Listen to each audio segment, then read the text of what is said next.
ಯೆಹೋವನ ಭಕ್ತನಾಗಿದ್ದನು. ನಾವು ದೇವರ ವಾಕ್ಯದಲ್ಲಿ ನಾವು ನೋಡ್ತಾ ಇದ್ದೇವೆ, ಅಲ್ಲಿ ಆದಿಕಾಂಡ 12ನೇ ಅಧ್ಯಾಯದಲ್ಲಿ ಯೆಹೋವನ ಯಜ್ಞೆಯನ್ನ ಕಟ್ಟಿ ತನ್ನ ಜೊತೆ ಇರುವಂತ ಎಲ್ಲರನ್ನ ತಗೊಂಡು ಅಬ್ರಹಾಮನು ಯೆಹೋವನನ್ನ ಆರಾಧನೆ ಮಾಡ್ತಾ ಇದ್ದನು.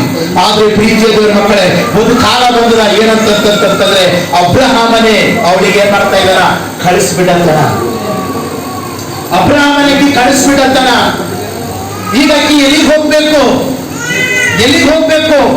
ಆಕಿಗೆ ಬಂಧು ಇಲ್ಲ, ಆಕಿಗೆ ಬಳಗ ಇಲ್ಲ, ಆಕಿಗೆ ಅಣ್ಣ ತಮ್ಮ ಅಕ್ಕ ತಂಗಿ ಯಾರು ಕೂಡ ಇಲ್ಲ. ಆದ್ರೆ ಒಂದು ಟೈಮಿನ ಒಳಗಡೆ ಆಕೆ ಯೆಹೋವನನ್ನ ಆರಾಧಿಸಿರುವಂತ ಮಗಳು, ಅವಳು ಯೆಹೋವನ ಮೇಲೆ ವಿಶ್ವಾಸ ಇಟ್ಟಿರುವಂತ ಮಗಳು.